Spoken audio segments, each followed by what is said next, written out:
Hi, this is Indranil and you are watching Business Bites in our channel, The Spotlight News, India's first online business news channel.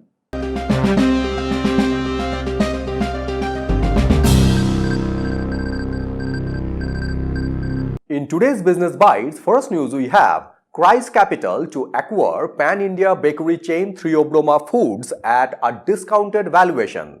Second news we have a new list of OTC, that is over-the-counter drugs, will be released in India soon. Third news we have M. Palonji Group and True North has applied for starting a general insurance company in India. Fourth news we have Lenskart is looking for global expansion as they are preparing to launch IPO soon. And fifth news we have Adani Wilmar to acquire sauce and condiment brand Top at 603 crore. In first news, Christ Capital to acquire pan-India bakery chain Theobroma Foods at a discounted valuation.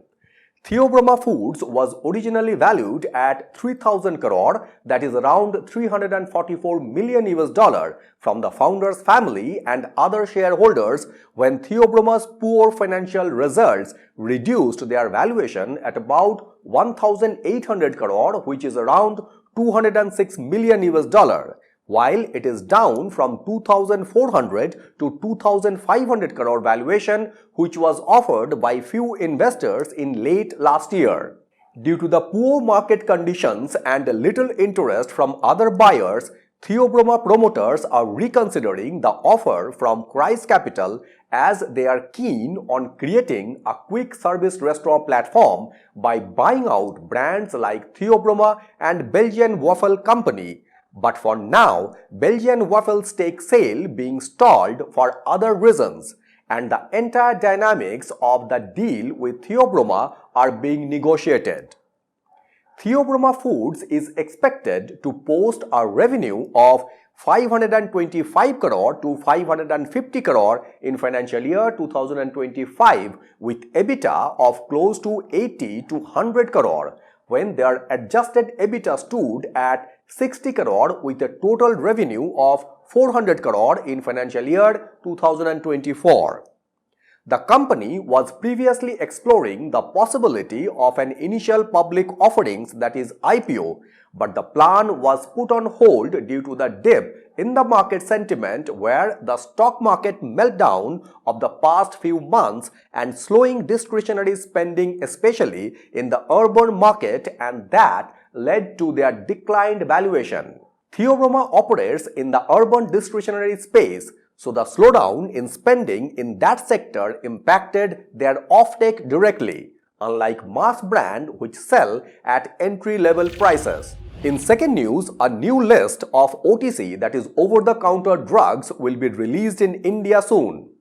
At present time, it is seen that many patients are ending up in taking inappropriate medicines for a long period of time as the chemist who is prescribing the medicine is not qualified at all to do so and has very little understanding of the patient medical condition.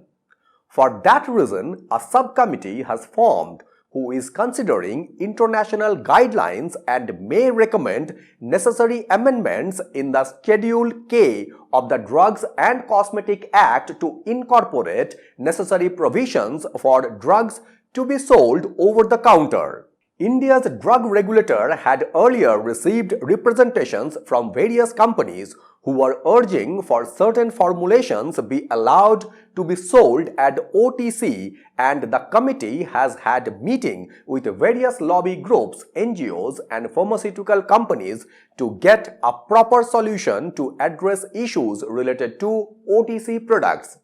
As the aim of the committee is to ensure that the health of people is not compromised and hence only a few drugs which are commonly used may fall under the category of OTC.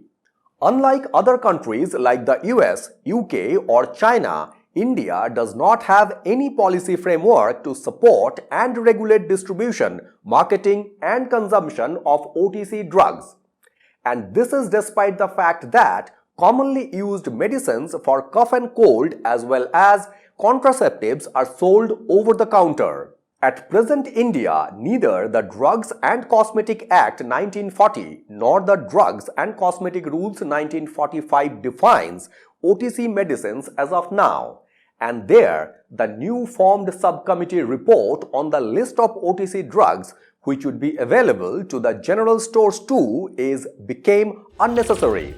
In third news, M. Palanji Group and True North has applied for starting a general insurance company in India.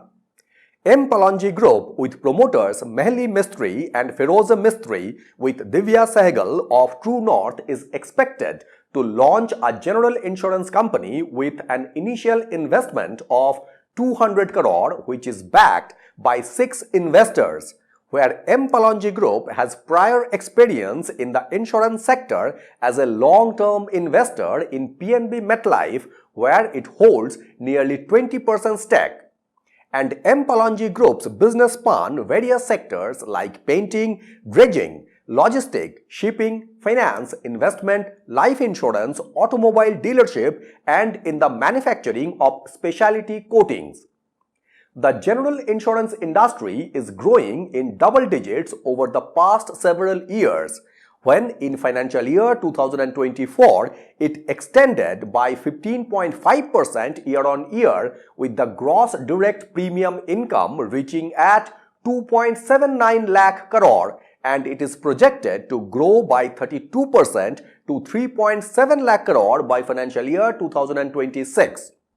In the February budget, the Finance Minister of India, Nirmala Sitharaman, announced an increase in the foreign direct investment in the insurance sector from 74% to 100% to support long-term capital inflows. Over the last decade, corporate-backed entrants in the insurance sector have been limited, with the most recent approval granted to private equity-led ventures like GoDigit and Acco General Insurance. The Indian insurance industry presently comprises with 26 life insurers, 27 general insurers, 7 standalone health insurers, 1 domestic reinsurer and 13 foreign insurers. And the industry has grown at 10% CAGR, that is compound annual growth rate, over the past 5 years. In financial year 2024, the insurance penetration in India was 3.7% compared to the global average of 7%, and the total premium reached at 11.23 lakh crore with assets under management at 67.57 lakh crore. In fourth news, Lenskart is looking for global expansion as they are preparing to launch IPO soon. Lenskart has begun their preparations for a potential listing this year by targeting filing of draft IPO papers in May 2025, irrespective of market conditions, and it would be one of the top new age firms that is also operationally profitable to go public this year.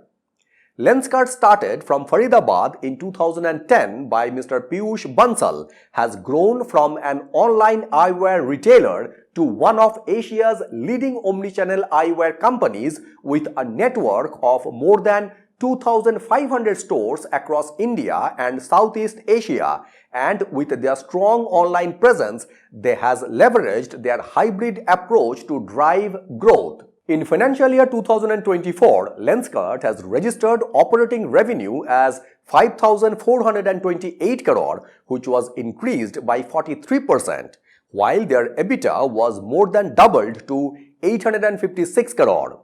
The company is leveraging automation and data analytics to optimize supply chain and in improving operational efficiency, which leads to a better margins. Lenskart's majority of global manufacturing has moved to India as they shifted their frame production from Japan to its Rajasthan facility, which has helped the company to enhance quality, cutting costs, and in improving delivery times. Presently, the company produces 25 million frames and 30 to 40 million lenses annually, and they will continue to scale their operations with new manufacturing facility in Telangana, where they are investing $200 million to strengthen their India export business with reducing costs. And in fifth news, Adani Wilmar to acquire sauce and condiment brand Top at 603 crore. Delhi-based GD Foods Manufacturing India, who sells the Top range of sauces and condiments, had reported revenue of 386 crore with an EBITDA of 32 crore for financial year 2024, where their Top brand is among the top 3 players in the tomato ketchup and pickle category. On the other side, the maker of Fortune Edible Oil, Adani Wilmar, will execute the deal in multiple tranches with 80% of the shares to be acquired in the first tranche, which is likely to be around 483 crore, and the remaining 20% over the next 3 years, where the acquisition will be closed in all-cash deal and will be funded by internal accruals or through IPO. As the market evolves, there is a clear need for trusted national food fast-moving consumer goods brands to deliver high-quality and affordable products which can fulfill the essential needs of Indian kitchens, where Adani Wilmar will add 8 new product categories to the company's portfolio soon. Adani Group is exiting the joint venture stake they hold in Adani Wilmar, where recently they sold 13.5% stake through the stock exchange and will sell the balance to their joint venture partner Wilmar International. So these were the top 5 business news from Business Bytes in our channel, The Spotlight News, India's first online business news channel. So thank you very much for watching Business Bytes and signing it off.